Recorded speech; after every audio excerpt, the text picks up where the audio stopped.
at 10 after 1. Apologies for not being right on time. The vision of Village of Valemount, sometimes we forget, in an emergency situation is striving for a vibrant and balanced community. And our mission is to serve the community and embrace opportunity. So we call the meeting to order, adopt the agenda, and can we add those additional in-camera items? Yes. Yeah. Yep. So there's with addition of in-camera items? Yes, that's right. Subject to 90.1I labor. 2 separate items. Okay. That was Councillor Blanchette, Councillor Bullock. All in favor? Okay. First item on the agenda is administration reports from the acting CAO. Swift Creek Dangerous High Water Event Recovery. Is that kind of a nice name? So what's up with that? Other than the 65 pages. No, nice work. So I've been in the loop around this, and I'll give a little bit of I'll give a little bit of an introduction. I think council's well aware, but it does well to, it speaks to openness to say it again. We experienced an emergency situation with Swift Creek last Sunday, Saturday night, Sunday, and we responded to that action. It almost tore through some berms and endangered the village's pump house and other resources. We had an evacuation order for several houses because it looked like the creek would tear its banks, and we just didn't know where that creek would go, but it would have been interesting for sure. So we contacted PEP. They walked us through the process of entering a local state of emergency, and we asked them for help right away. Within a few hours, they had gotten us some of the resources we needed to make good decisions around this. And the follow-up to that was Public Works straight away did the management work of keeping the creek within its banks. They did a good job, and we communicated well with PEP. They had a sense of what we were doing, and they authorized that as we went along. So we did some very preliminary work, and it's very straightforward in an emergency, a local state of emergency that, with PEP's blessing, the province pays for the work to be done to protect infrastructure. Of course, it's a lot cheaper to do that than to rebuild a pump house, so this is the province's strategy. So the number of things that they will authorize in response, but they're very, very, very picky, and they will not fund anything that is not a response in that same way. If something's not in jeopardy of being wiped away off the map, they will not fund that under response. There's another program called Recovery, which is harder to access. And there's some things we need to do for recovery for Swift Creek. The current threat has subsided, but there exists, if we have a sudden rainfall and torrents of water come down, because of the last emergency, we could be faced with even further emergencies. So this is not imminent doom, but it's something we need to get done. So we've been working with PEP really hard to keep that possibility open. We've been in communications with them to say, look, for the near term, we're safe. But these are the things that we need to do, because if we have a flood even, we could say, a quarter of the size of what we had on that day, our banks will be challenged and we'll be in an emergency situation again. Thus response. So what we're looking for today is authorization from council to do what represents a huge amount of work to the creek, to bring it to the level where we're comfortable we can sleep at night if it rains hard, that the creek is not going to jump its banks and cause further damage. This work is funded to 80%, so it represents a cost to the village. So we have to be satisfied as counselors that this is a good investment, and that we can direct these dollars to that response. And yeah, so I mean, it's up for us. The other stuff didn't come before council because the province was kicking in. This stuff, however, is in your court. Yeah. And is that characteristic of the response too? Okay, so. Response only, as you mentioned. Yeah, and recovery. jeopardy. So Anne's just Says reminded me that the response will only bring your infrastructure back to what it was before the event. Catastrophe recovery? Okay, it won't make it, you're not allowed to make it super great. You're not allowed to just spend money on the province's dime to say, well, we really needed, boat launch there. I suggested to Anne, did you tell him about the boat launch we lost? Gazebo? The gazebo? No. Okay, anyways. Joking aside, pretty serious stuff, and now that sort of filters down to us. And there's a great deal of technical information, but I'll just move to the recommendations, just to sort of frame up the conversation that we'll have as counselors around whether we should go this way or not.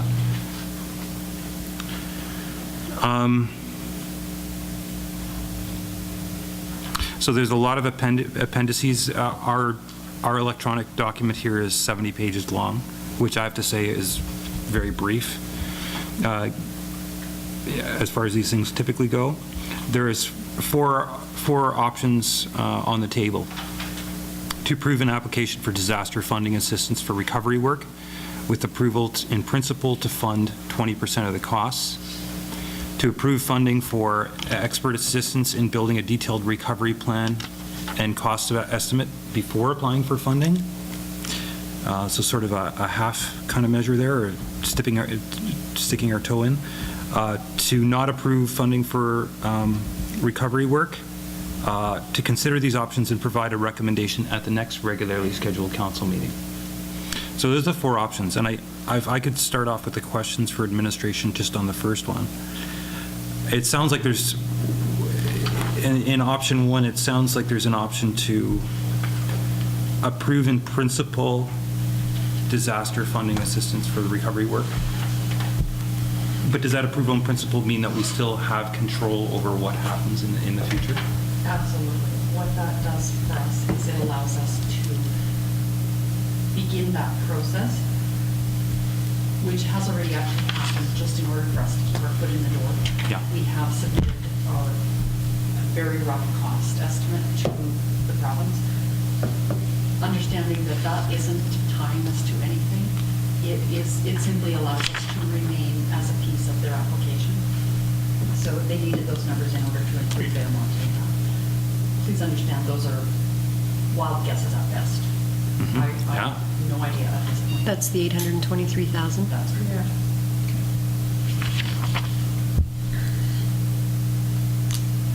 So wild guesses, like it could be How wild? it could be $1 million I'm hopeful that it's way over, simply because... that these budget numbers are way over. That's correct.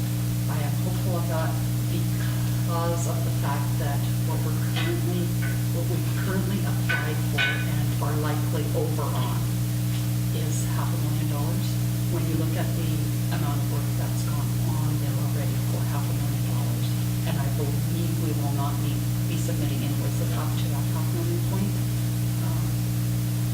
I'm hopeful that it will be considerably less than that, but I would hate to go low and then not have access. And that's Right. a couple things about positioning. We needed to get the paperwork off on this one either way, or the door closes and council. I mean, even if we just said let's do the bare minimum and spend $200,000. If we didn't strike now, we'd pay the whole bill on our own. This provides the opportunity to maintain that government support. I have a question about, two questions. We're looking at all the point forms here that you submitted to the Oh, I don't know what page it's on here. Provincial emergency? Yeah, to the PEP program. Is this up to the standard that we were before, or are we looking at doing things to better our position for next time? This only. If there is a next time. This only brings us to where we were before. Okay. There is no funding available to improve infrastructure or. Okay, so number 2 then says, hiring an expert to formulate a better recovery plan. But this is in point 1 here, expert assistance in planning and evacuation of sediment and debris. Is this not enough for, you feel? Number 1 Yeah. is involvement of a biologist to meet the Okay. Department of Fisheries and Oceans requirements for our in-stream work. Right. Number 2 would be someone qualified to assess the conditions of the bank, more an engineer background as opposed to a biological background. Okay. So if we bring things up to where they were and we get another flood, I that's, can help with that. So, yes, that would present to me. We're very lucky. We're very lucky that there's a landscape rock quarry just next to us. So we're allowed to grab whatever resources we need to do this. Previously, the banks were composed. They did a great job, and I mean that we got through that speaks highly to Public Works. I'm in no way saying anything negative about what it done before. And that was a ton of mass they had there. It was a long program, very difficult to do with fisheries, to remove the material from the creek and stack it up. And that's really good until an event this size, and then it's just marble stacked up. These river rocks around it, they don't move. So while I would hate for the province to know that, the province doesn't need to know that we've armored our banks with beautiful landscape rock that is asymmetrical, it's got hard edges, it's riprap like no other. So actually, it's a lot better than it ever was. Yeah, just on account, I mean, back in the day when they did this, they did not have access to a quarry or a quarry sort yard next door. So I was just present for, there were some things after the weir, the way the water flowed over the weir, it went into the bank and sort of undermined where the weir was. And so they dropped 10,000-ton rocks right there. Those are not going to move for time immemorial. Didn't need to have that, but that's what was available, so we got a good buy. I'm really confident that the areas that we've armored so far and the work we will continue to do are going to be, we're more talking about the 200-year event than the 50-year event. So can you just speak more to number 2? I'm just curious why it's on there as far as hiring an expert for the. Do we not have an engineer already working on this, and is he not within our recovery plan, or? He's not within our recovery plan. Oh, okay. He was hired for response. It would be a separate piece too. And has that been budgeted into the budget to the PEP? To PEP on the 800? Current response budget? Yes. Yes. Okay, so he's budgeted in there. He's budgeted in the response Okay, piece, but which not isn't really spoken to in here, at least funding for response. Okay, so my question is, he is not budgeted in the recovery. That's point number 8. Okay, so he is budgeted in there. Okay, I'm just trying to strike off the recommendations. He Yep. or someone, yes. Right, yeah. when does all this have to be done, like paperwork-wise, signed and sent? It's an insanely tight schedule, but it's a little bit of a hurry up and wait issue because as far as the Department of Fisheries and Oceans, they're so busy with other disasters elsewhere that my fear is we will lose our window for opportunity because the last time that we excavated or dredged the reservoir, we had approval from them to do in-stream work from the 1st of July to the 31st of July, and that was our window. As we get further into the fall, there's a greater impact on fish and we're not allowed into the stream. That's right. Yeah, there are some real windows here. I mean, I guess what I'd like to see is just continued really good management. I know there's some discussion around, and I mean, I'd like to both be hands off and as well be a good whatever upper level management or whatever and say money, let's keep the costs down, right? Because though it's just 20% we pay, it's 20% we pay. So I think there's a role for us to do that in this thing. And so I just wonder what administration proposes because this is sort of emergency-oriented stuff, are there any assurances you can give to us, or how does council, seeing as we're certainly not signing a blank check, how do you see this going forward? I mean, it's one of the most fluid things we're involved. I guess it's, yeah. I mean, other things are fluid where they're not supposed to be, but this is especially fluid. Exactly, and I don't have the expertise to give you those good numbers. No, we understand. That's my plan, if approved, would be to have someone Okay. scope out a plan for the recovery, what it would look like, what exactly we're talking about in terms of measurements and quantities, and what that access would look like, and the amount of equipment time, what that entire package would look like, and some costing. Well, that's great. And So bring the it back first, before you go any yeah, further. the first step is that we get more information. So this is really just saying, yeah, we acknowledge there's work to do. It could be up to 800,000, 823,000, recognizing the scope, and then we get a say-so on what happens. That's great. But is that, and I just wonder, I guess we're sort of out of, would we see that at the next council meeting, the next regularly scheduled council meeting on July 10th? That's not a lot of time. That's Not a lot of time. I see. I think that we No. need to get this started and moving and get the paperwork sort of in the computer system somewhere. Yeah. Because we're gonna have to pay the 20% anyways. We gotta, Yeah. and we're gonna, as long as we're staying on top of things and making sure that we're watching where things are going. I guess- that's what we have to do. And I'm sort of reacting to that, and I'm kind of trying to unencumber staff so we don't need a special meeting to take the next steps. It takes a lot of time, a lot more energy, as per this report, lovingly crafted with scissors and colored paper. But And then the old cut and paste. it was that 20% would come out of the water utility fund, or water surplus fund, right? That's correct. This is funding that was designated for a water reserve account, but it has not yet been transferred. One of the, go ahead. Is public, who does the work from here? Who, is it public, our staff can do a lot of the work, or are we hiring in other? Our staff can do very little of the Okay. work because it requires big equipment that we Okay, don't own. so we're renting both equipment and labor on top of that? I'm just curious about the scope. Absolutely. Because it said we needed to bring in something on a flatbed that's a 6-hour drive.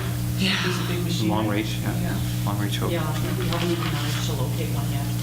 They're getting crazy. I mean, that's just to prevent us from having to drive into the stream, right? I mean, that's the thing. Yeah. Not a lot of these, everybody's having emergencies, everybody needs the long range hope to get their water systems clear. I guess what's interesting for me is like reviewing this whole situation, the really funny thing about the shape of Valemount is that, and what's good after this is that we're in control of the whole alluvial fan. Like all the dangerous parts of this creek are within our village limits, if you can believe it, right from the source. Swift Creek is amazing. It all drains out. That whole drainage above in the mountains, it's a massive area. So when we had that rain, boom, 3 hours later, it was chugging down there. But the neat thing is we control the whole alluvial fan. There's not pieces that are there. I mean, the whole thing is our responsibility, which is kind of good because we can manage it. It's our water system. It's just kind of a neat thing. But right up, I learned a lot on this little adventure here. And right up where you take the Swift Creek loop and start rising up there, that's where, that's almost within our boundaries there. And that is the beginning of the alluvial fan. That's the alluvial fans where goofy stuff starts to happen. The alluvial fan is where the stream can switch paths. In the mountains, it won't. It can dam, it can do other kind of funny things, but it's steep, it comes down. And then it's just kind of an interesting reflection that in terms of the water wars of 2020, we're doing okay. Sorry, I didn't mean to distract you. Okay, I just want to ask this one more time because I'm having a really hard time understanding. Do we need to approve somebody within this $800,000 budget we have? Recommendation number 2, do we need to approve somebody on top of that plan, or is that within? That expert assistance in building a detailed recovery plan and cost estimate would ideally be the same person who would be a project Okay. manager overseeing the project. So it's not above and beyond the budget you've already sent in, it's, Correct. it's, Correct. okay. It's built in. So our recommendation, number one, is really what we need to go forward with. It seems to me.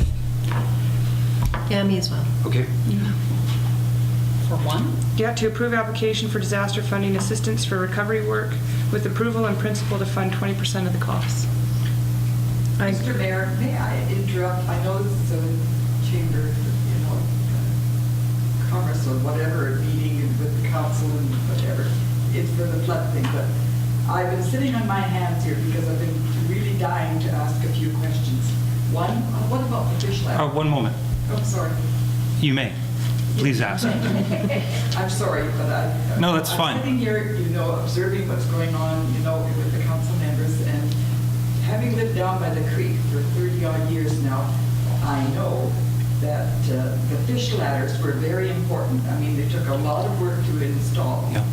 And then it was also, there were a number of beds that were put into the bottom of the Swift Creek itself for the salmon to lay their eggs in. Okay. Now, I understand that the eggs themselves, they go down early in the spring. Okay. The little fry go down long before there was this flood. Yeah. And secondly, I'm up, 100 feet up above the creek, and we're on 18 feet of fill there. So, I mean, we don't worry about, and there's a lot of riprap that the highways has put in. Yeah. Because the highways own up to our corner, Okay. from under the bridge right up to there. Oh, wow. And the highways also owns that strip from in front of Dennis Okay. to connect with the highway by the Ramada. That's highways. Mainly because they want someone to be close to get down and observe the foundation of the bridge. Uh-huh. Because when they put the highway in 67, they put in 2 big culverts for Swift Creek. Oh, wow. We had a flash flood and they ended up in the McLennan. Wow. So then they moved in a Bailey Bridge. Okay. And in the flood of 68, this was in 68 when it wiped out the front of the bridge by the hotel, took Turner's Path Bridge across the creek, and nearly moved the Bailey Bridge that had been installed. But the highways put on rock on the Bailey Bridge at that time to Right. hold the bridge in position. Wow. The only way that school kids could get in, I know it was June the 26th, Okay. it was to walk across the railroad. Wow. So the bus could park on the other side and the kids clambered on and walked across, Yeah. because that was the last day of school. Wow. Now, my concern is, we have a lot of riprap along the creek, basically on both sides. Yeah. And that has helped immensely. Yeah. For our own, because the creek at one time, in the flood of 68, it was right at the top. It wiped up a couple of trees on our side, but that was it. Yeah. But Plumundon's across the way, across the street, Yeah. that's regional, if I'm correct. Okay. And this last time, they cut down all those trees on the side that, that instead of leaving the trees to kind of hold the rocks in position, and the creek comes down there. It's already built another gravel bar. Yeah. And therefore, that's where it turns. And of course, it's gouging more and more of that corner. Right. And this is currently still happening, even though the water levels are down, or was that during the main Well, event? Actually, the creek is still high. It hasn't covered that island. Yeah. There's a huge gravel bar that we call the island. And Yep. when it was flooding on Sunday, it was completely covered. The day before, we had miniature mountain fireweed. And the whole island was covered with it. Yeah. The next day, we couldn't see that there was even an island. Yeah. Wow. So now it's built itself a new gravel bar, and the stream comes in between, but it's still knocking that Plumundon Yeah. corner, which is really bad. Yes. We tried to help them by putting in some really good riprap, Yeah. and then he just phoned the village office and told us we were playing in the water. So we said, well, we were there to help us, and the village has had us many times to clean out the log jams. Right. Because there's a few little corners there They that cause some log jams problems. do build up, and they didn't want them to go because it would take the bridge. Yeah. So, other than that, we're safe. Yeah. And I'd like to say, I noticed walking on that, I guess on that easement of highways, was the shape of the riprap was the right stuff. Well, the Whereas it's highways sort of would have been. the round stuff is the stuff that we had acres and acres. So that's where your gravel bar came from. Yeah, Welcome. and you know, the creek at one time, Mr. Mayor, that it went, you know, there's that blue roof cabin that was the Canoe Mountain Restaurant? No. You know it? Well, it's right across from. Oh, yes. the creek, Yes, I know. that little Yeah. restaurant that used to be there. Yeah. Well, my husband was digging in the bottom there, and it was complete gravel, like all the way around against that bend and out. There had to be a sawmill at one time, so I phoned Art Carson to see if he knew that there was a sawmill on that point, because we just had stacks of sawdust. We bought that land, 17 acres, Yeah. in 67. And there was just acres of sawdust, so we thought there had to be one. But the sawmill was behind where Mr. Don Sellos lives. It was a water turbine mill, Okay. and you could still see the ditches and things. Neat. So, But just going back to your earlier point, I guess you mentioned two things that I hadn't heard in our discussion. One was the fish ladders and fish beds.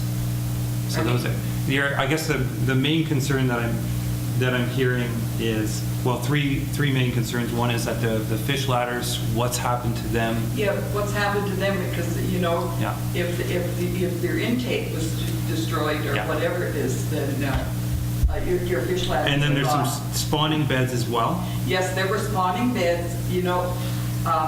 Actually, the environmental fellow would probably know more about where these, And when fisheries comes up, we'll probably have a big reckoning.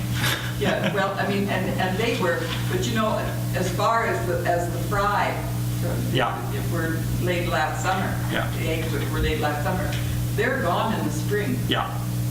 And so that you don't have to worry, there were no salmon eggs lying in the beds because they're all gone. I see. And then the other item of concern is sort of vegetation removal around the creek on the regional district side, and Yes, the potential I mean, for you know- shifting the stream. That's a concern, and maybe that's a conversation we can have sort of with partners. You know, it is outside the village, but maybe that's something we Well, can I approach think and regional just. districts should actually come in on that. Right. Because Okay. after all, it is their That's, property. that's good. We've got a couple more items to get to on our agenda. So if, former That's fine. Councillor Norley, thank you very much. Councillor many years It's ago. a pleasure. Super. Not that many years ago. Okay, so did we get a vote on that last item? We did. Okay, so moving on to the next item on the agenda is the Sophie report. And this is a report, it's kind of a housekeeping item. And maybe we could get, I see Lori's at the back. I know she loves public speaking. Maybe Lori could come up and give us a little rundown about what this report represents. Do you mind coming up at least in front of the camera there? Not in front of the camera, but I mean on this side of the... Just by the strawberries here would be fine. We'll keep you back in the rhubarb and the strawberries. The Sophie report is a report that's done yearly. It Okay. states all of the financial information to the provincial government, and it's due at the end of June, beginning of July, they have a deadline for it. Yep. There was an amendment done on this because of time constraints through remuneration of expenses, and I've given everybody a copy of the amended piece that's going in there. Councillor Mayor portion, the top one, has explanations of the expenses over $75,000, just so you can kind of see what they've come from. So some of those have been adjusted, and the bottom number was 47,000 previously, it's now 0, so it's balanced. Okay. Okay, so just a correction to the report. And it's just Okay, that one. and it's an annual report we're required to do, and Every year that we and do. it talks about, it's a sum total of what goes from village coffers to people, and it's a breakdown of anything over $25,000, it would seem. For employees and for payables. Payables is over 25,000. Okay. And then it's also a breakdown of payroll and council. Okay, thanks a lot. Do you guys understand what this is? This is part of our financials, and so we just need to get this in. And I just wanted to say, and we're sensitive to doing everything right and getting everything on, but we're a couple things. One, we're a new council, rocking it out, causing troubles for administration. And two, we're just through a state of emergency. So what I just want to say is what I've told my comments to staff is, if we need something, if we need help, we ask for it. And if there's, so. Anyways, great. I'm so glad that you called and we've got this set up and we've got things in order. And I think it's fully within our rights to take the time to get things right, submit them when we can. Thank you, Lauren. Do we have to do anything with this? We need a resolution to Yes. accept it. With the amended edition. Okay, so I'll make a motion that we accept it with the amended information and send it off, sign it and send it off. I'll second it. Okay. All in favor? Okay. All right. That's from financial reports. The next item on the agenda is adjournment, but instead we're going to break off for in-camera items subject to 90.1 Section I of the Community Charter. Motion to go in camera. Councillor Blanchette, Councillor Bullock, all in favor? Okay. Thanks a for lot. coming.